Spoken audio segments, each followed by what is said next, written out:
अस्सलाम वालेकुम नाज़रीन कराम कंडापुर ने जो बातें कल एक जलसे में कही हैं वो इंतहाई ख़तरनाक थी। उसके ऊपर आज जब एंकर ने नजम सेठी से ये पूछा कि क्या आप उनकी बात से इत्तेफाक करते हैं? क्या उनकी धमकी से आपको लगता है कि कुछ ऐसा होगा जो पाकिस्तान के लिए भी ख़तरनाक हो सकता है या उनकी शहबाज शरीफ की जो हुकूमत है उसको भी ये ख़तरनाक साबित हो सकता है? तो उसके ऊपर जो नजम सेठी ने बयान दिया है वो बड़ा दिलचस्प बयान है और ऐसा बयान दिया है कि जिसको आप यकीन नहीं करेंगे और उन्होंने वाज़िया तौर पे कह दिया कि जो वो कह रहे हैं वो सही कह रहे हैं, ऐसा हो भी सकता है। ये वीडियो पूरी देखें फिर इसके ऊपर बात करते हैं। तो अब सेठ साहब, गंडापुर साहब का गंडासा ये एक नई फिल्म बन रही है अच्छा? इस वक्त केपी के लेवल पे और 15 दिन के लिए ये चलेगी। 15 दिन हाँ, सिनेमाघरों में। वाई नॉट पूरा फॉर अ मंथ? 15 दिन की मोहलत है अभी इब्तदाई तौर पर। अच्छा, उसके अच्छा। बाद देखा जाएगा कि क्या होता है क्या नहीं, लेकिन 15 दिन की मोहलत देते हुए गंडापुर साहब क्या फरमा रहे हैं, सुने। आपका जोर भी हमने देख लिया है। कश्मीर में एक दिन में आपकी हवा निकल गई है, एक दिन में। जिनकी आजादी में हमें जंगें लड़ी हैं, तुम तो उनके सामने हमारी हवा निकल गई है। अगर हम आ गए तो तुम्हारा क्या हाल होगा? 15 दिन का टाइम है, इस टाइम मेरे साथ बैठो, मसले को हल करो। और अगर आपको ये लग रहा है कि जो मैंने ये बात की है कि बटन फिर मैं ऑन ऑफ करूंगा, तो फिर मैं आपको दिखाऊंगा कि बटन मेरे हाथ में और ये बटन मैं ही ऑन ऑफ करूंगा। ये देखें, कश्मीर को लेकर ये बयानिया जो पाकिस्तान तहरीक इंसाफ बना रही है, इसका क्या मतलब? देखिए, वो तो बात की बात है, वो भी आते हैं। हाँ। मगर बात तो सही कह रहे हैं कि एक दिन में हवा निकल गई। हाँ। फेडरल गवर्नमेंट की भी, वहाँ की लोकल हुकूमत की भी, और उनके पीछे जो खड़े हैं सबकी हवा निकल गई ना। और इतनी हवा निकली है कि 23 अरब रुपया देना पड़ गया। हवा भी निकल गई और 23 अरब रुपया भी देना पड़ निकल गया। और सबसे ज़्यादा बड़ा खर्च फिक्र ये है कि और जगह पे भी लोग खड़े हो गए। जी। अगर ताजर हजरात यहाँ खड़े हो गए लाहौर में, जब आप उनसे टैक्स लेने जाएंगे और लाहौर को बंद कर दिया तो फिर क्या होगा?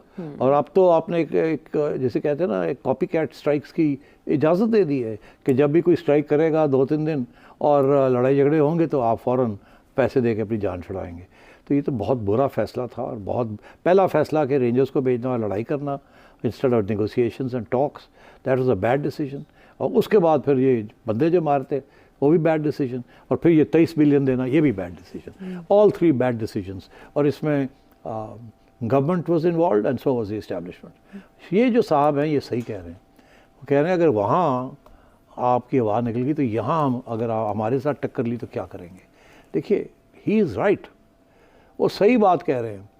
आज अगर पी में जो कि 99% इमरान खान है, ना 80% या 70% नौजवान तबका, जिस किस्म की बातें ये लोग करते हैं, तो ये अगर वहाँ इन्होंने इस किस्म की स्ट्राइक्स होनी शुरू हो गई और लड़ाई झगड़े शुरू हो गए तो उसको तो कोई कंट्रोल नहीं कर सकेगा। ये वहाँ के जो गवर्नर साहब गए हैं, कुंडी साहब, he doesn't even know what he is talking about. He has no power. और ये जो धमकी है कि जी हम रेंजर्स ले आएंगे, ये अब कोई धमकी नहीं रही। ये इसीलिए मैं आपसे कह रहा हूँ, we are headed for a very difficult situation. और ये जो है ना कि जी फोर्स के ज़रिए हम कंट्रोल कर लेंगे सब कुछ, ये नहीं होगा। और गंडापुर साहब बिल्कुल सही कह रहे हैं। आई एम सॉरी टू से this, I don't appreciate Gandapur साहब ऑन मैनी ओकेजन्स, बट बात वो सही कह रहे हैं। प्रोविंस के जो पैसे हैं, जो उनके पैसे उनको मिलने चाहिए, नंबर 1। नंबर 2, गंडापुर साहब is genuinely elected, Fairlie elected chief minister. उनको उतनी ही इज्जत मिलनी चाहिए जितनी बाकी चीफ मिनिस्टर्स को मिलती है। और तीसरी बात यह है कि अगर उनके जेन्युइन कंप्लेंट्स हैं तो उनको गवर्नर साहब वहाँ के जो हैं वो धमकियाँ मत दें। गवर्नर साहब की कोई हैसियत नहीं है। आज अगर गवर्नर साहब का रोटी पानी बंद कर दे चीफ मिनिस्टर तो गवर्नर कांट डू एनीथिंग। और ये जो धमकी है हम गवर्नर्स रूल लगा देंगे, हम ले आएंगे, रेंजर्स ले आएंगे, ये अब वक्त ज़माना ख़त्म हो गया है इस किस्म का। ये 90 की दिहाई नहीं है कि आप धमकियाँ दे के गवर्नर्स रूल लगा देते हैं और अदालतों में फिर घूमते हैं कि जी रेस्टोरेशन हो। यहाँ आवाम is in a nasty mood. तो ये सोचना भी नहीं चाहिए कि आप बाय फोर्स या आप बाय धमकी या आप केसेस कर करके जो लोगों के हकूक़ हैं उनको आप ख़त्म करेंगे।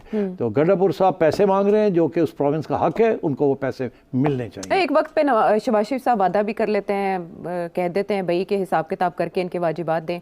मोहसिन नकवी साहब मिलने चले जाते हैं अली अमीन गंडापुर साहब से, फिर ये कोर कमांडर हाउस पे भी इनके जाके मीटिंग्स की इत्तला थी। अब तो कोर कमांडर भी चेंज हो गए, लेकिन बात यह है कि रिजॉल्व होने की तरफ मामलात क्यों नहीं गए, और ये 15 दिन में क्या हो जाएगा? वफाकी हुकूमत तवज्जो दे देगी इन धमकियों के बाद? पहले गंडापुर साहब ने ये कहा था ना कि अगर मेरी बात ना मानी बिजली के ऊपर और लोड शेडिंग के शेड्यूल जो है जैसे मैं कह रहा हूँ तब्दील ना किया तो मैं खुद जाके और जहाँ बैठ जाऊंगा और अपना करवा लूंगा। तो गवर्नमेंट ने नहीं किया, वो खुद पहुंच गए और जाके करवा लिया। ऐसे ही है ना। देखिए, the chief minister has force, और ये चीफ मिनिस्टर के पास सिर्फ प्रोविंशियल रियासत जो है उसकी फोर्स नहीं, आवाम के भी पीछे इनके साथ है। ये याद रहे कि ये वही लोग हैं जो कि ज़मान पाक में लाहौर में आ गए थे और आके खान साहब को घिराव करके बचा लिया था। आपकी पुलिस इवन जीबी से आ गए थे। तो बात ये वो जज्बा है। अगर आपने इनको छेड़ा तो बड़ा मसला बन सकता है। तो क्या करें फिर? फौरी मुज़ाकरात, इंसाफ, एंगेज करें। और देखिए, अब ये ऐसे मामला चल नहीं सकता आयशा, जिस तरीके से ये चलाने की कोशिश कर रहे हैं। इसीलिए खान साहब एक चोरी के वोट के ऊपर आके बैठे थे। कितनी देर? 3.5 साल चली, ज़्यादा देर नहीं चली ना, नहीं ना चली। बिल्कुल। तो आपका क्या ख्याल है कि अब जो हालात हैं उससे भी ज़्यादा सीरियस है, उससे भी ज़्यादा घपला हुआ है?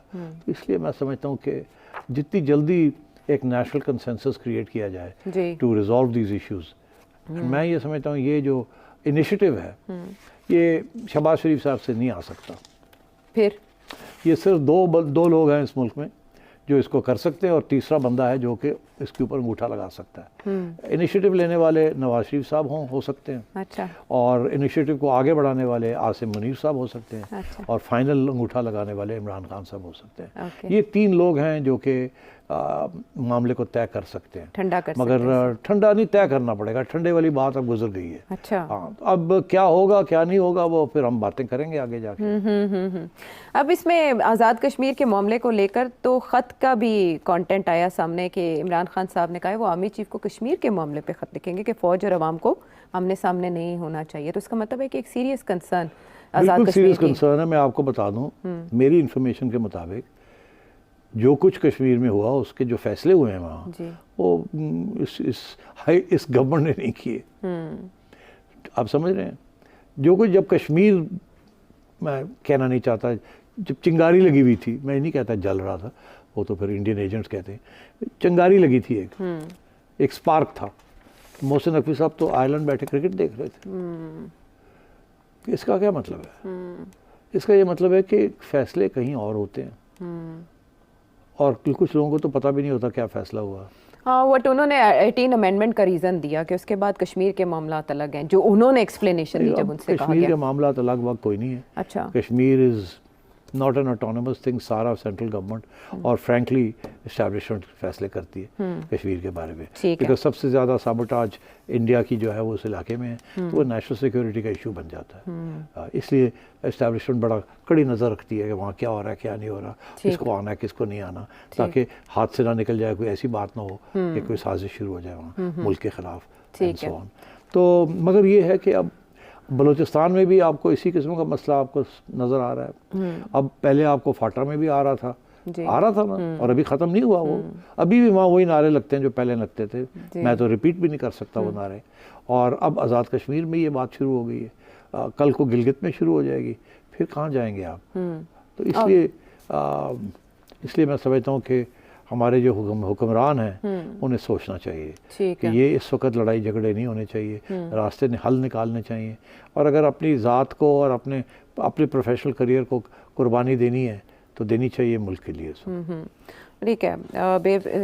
जो मोहसिन नकवी साहब कह रहे हैं कि हमसाया मुल्क के साथ ताल्लुक़ निकल रहा है इस कशीदगी का, वो सबूत दिखाएंगे। तो जल्द इंतज़ार करेंगे कि अगर वाकई चिंगारी को वहाँ आग बनने में मदद भारत की तरफ से मिल रही है तो सबको पता चलना चाहिए ये बात भी। लेकिन बाकी मैं आपको बताऊँ आयशा, ये आवाम कंस्पिरेसी थियरीज नहीं अब मानती। अच्छा। कि हर चीज़ में भारत का हाथ है।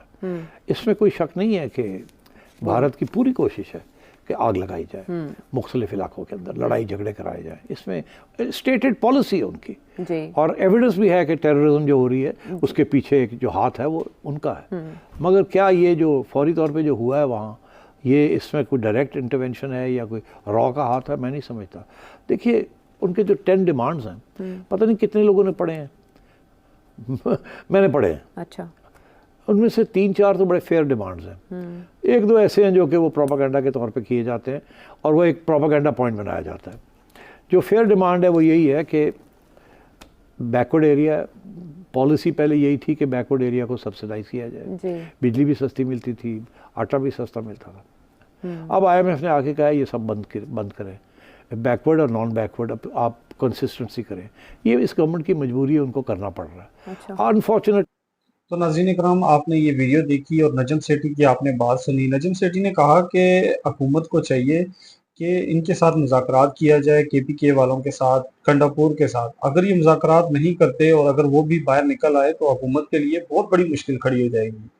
अगर कश्मीर की अवाम, क्योंकि एक छोटी सी अवाम है, बहुत कम लोग हैं वहाँ पे रहने वाले, अगर वो बाहर निकल सकते हैं और अपने हक के लिए बाहर निकल सकते हैं और अपना हक लेके उन्होंने दिखाया है, तो KPK अगर निकल आया तो बहुत बड़ी मुश्किल इनके लिए खड़ी हो जाएगी। लिहाजा इनको चाहिए कि ये मिलके बैठें और इस मसले को किसी न किसी हल की तरफ लेकर जाएं और इनको चाहिए कि जो पैसे वो मांग रहे हैं, उनका हक है, उनको ये पैसे अदा किए जाएं। तो उम्मीद करते हैं नाज़रीन ये आपको वीडियो अच्छी लगी होगी। मिलते हैं नेक्स्ट वीडियो के लिए, तब तक के लिए अल्लाह हाफ़िज़।